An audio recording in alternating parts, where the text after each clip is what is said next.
पावसाळा सुरू झाला की मार्केटमध्ये आपल्याला खूप छान असे स्वीटकॉर्न मिळतात। आता घेताना आपण काय करायचं, हिरवे जे अशी पानं असतात ना त्या प्रकारचे स्वीटकॉर्न घ्यायचे आणि घेतानाच आपण थोडेसे असे उघडून बघायचं, म्हणजे दाणे पूर्ण भरलेले असणार तेच आपण घ्यायचे। नाहीतर काय होतं, आपण पॅकवालं घेतलं की मग ते आतनं कधी कधी खराब निघतं। मग अशा प्रकारे थोडंसं सोलून घ्यायचं म्हणजे ते चांगले निघतात। आणि आता बीचवर कसे आपण घेतो ते हळद आणि पाण्यामध्ये छान उकडलेले असतात, पण आता आपण ते जाऊ शकत नाही, मग घरीच आपण त्याचा आस्वाद घेणार आहोत।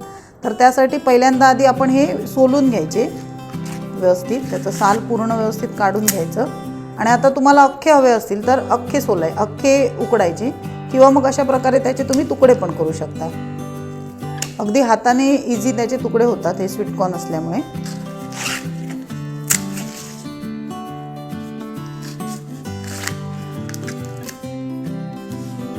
अशा प्रकारे ह्याचे मी तुकडे करून घेते। आणि आता हे तुम्ही एक पाण्याने स्वच्छ धुवून घ्या, कवर असलं तरी पण एकदा धुवून घ्यायचे, म्हणजे कसे आपल्याला काही अपाय होणार नाही। आता आपण कुकरमध्ये पाणी घ्यायचं आहे, त्यात हळद घालायची आहे, अर्धा चमचा हळद घालते मी 2 स्वीटकॉर्नसाठी। आणि इथे मीठ जे आहे ते आता ह्या पाण्याला लागेल त्याच्यापेक्षा जास्त आपल्याला मीठ घालायचं आहे, कारण आपण हे पाण्यातनं लगेचच काढणार आहोत, त्यामुळे ह्या पाण्याला लागेल तेवढं हे मीठ आणि अजून एवढं, म्हणजे पाणी थोडंसं खारट झालं पाहिजे एवढं मीठ यात घालायचं।